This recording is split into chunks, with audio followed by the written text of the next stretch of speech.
Good morning and konnichiwa from Tokyo, Japan. Last night we got so tired that we did not end up actually going to Akihabara. Akihabara, sometimes called Tokyo's Electric Town, is supposedly Tokyo's hotspot for anime, gaming, and tech culture. Originally known for its post-war electronics shops, it has transformed into a haven for otaku, which is fans of Japanese pop culture. It's supposed to be filled with arcades, specialty stores selling rare collectibles, and themed cafes. So I'm going to head over there today myself, while Poots stays behind and will relax and rest up. Looking forward to what Akihabara has in store. Definitely don't want to miss that really famous part of Tokyo, so stay tuned for more.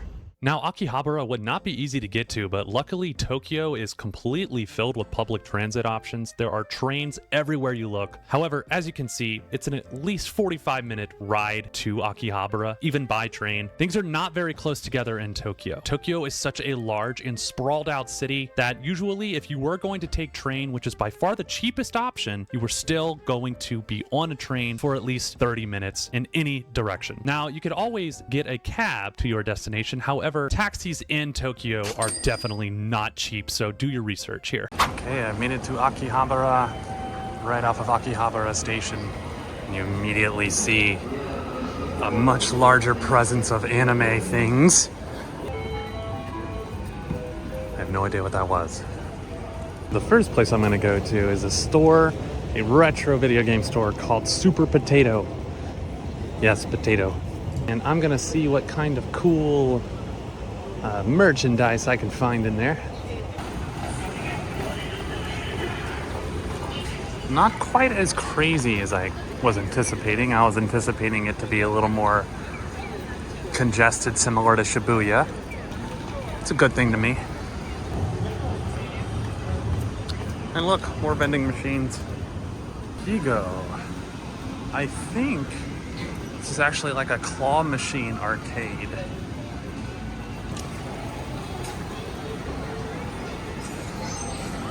KFC right in the center.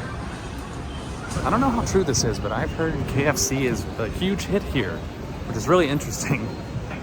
And look, a maid cafe. What do you know? And I think I found my destination. Super Potato. Oh, creepy little tunnel here. Literally potatoes. Do I get on the elevator? Oh God.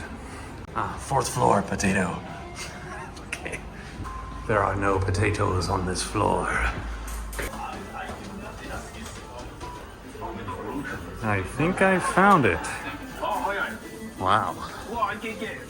You can buy like perfectly wrapped Nintendo 64s. Probably the Japanese version, I'm sure. Wii's, GameCube. Oh wow, they even have CRTs here. Neat. What is this? Keychain. You can get a very, very, very yellow Dreamcast. This place is neat. Oh, Pikmin. Look at all these Famicom games. Oh my gosh. Dragon Quest 2.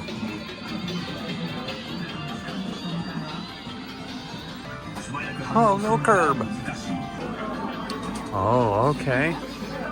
Now we're in the Nintendo 64. Oh my gosh, is this a Japanese copy of Diddy Kong Racing?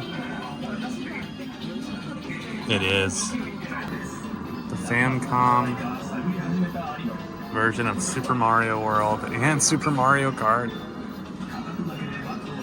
Everything's in really great condition here too. This is neat.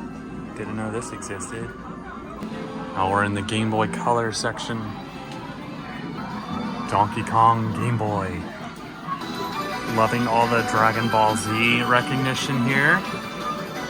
Oh my gosh, it's a Rob. I don't think I've seen a Rob in person. Cool place. Now, I'm just going to wander Akihabara until I find something interesting. That was really the only place I had pinpointed to go, but I'm sure there's still a lot to see.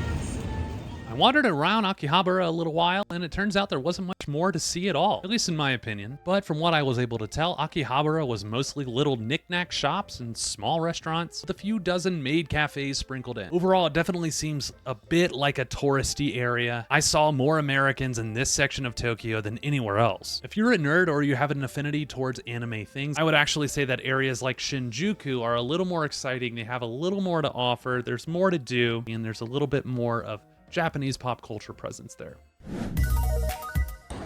Okay, a lot less to see in Akihabara than I had expected.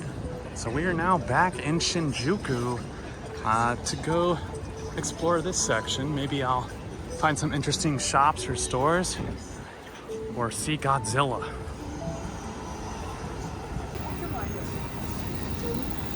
This is a neat little strip.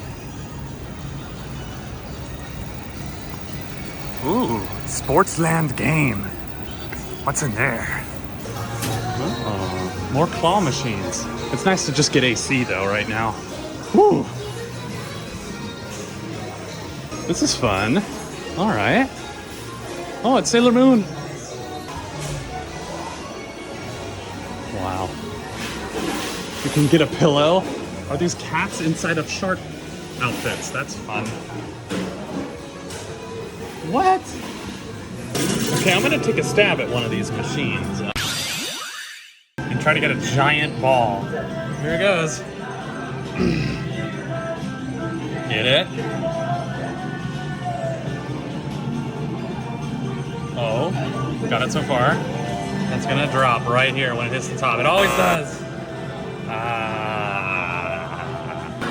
Okay, I'm trying it again.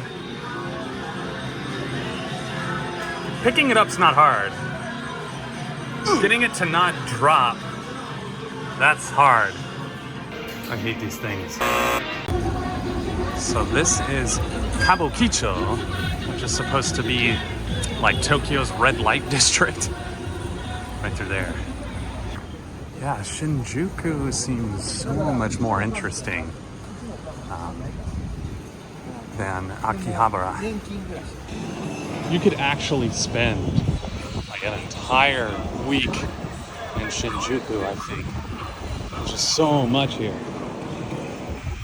There is one thing I wanted to see when I came to Shinjuku, and it's a pretty famous landmark. And you might know him as a nuclear, gigantic, oversized lizard that terrorizes cities. It's Godzilla, coming to torment us today. This Godzilla statue is perched atop the Toho Cinemas building, which is the headquarters of Toho Studios, the creators of Godzilla. At night, the statue comes to life with glowing eyes and smoke coming out of his mouth. He even roars. Back in Meguro, before we have a really lovely omakase dinner tonight at a place called Sushi M. Not too far from where we're staying. Back to Hotel Gajuin. This is our final evening here. I'm a bit sad.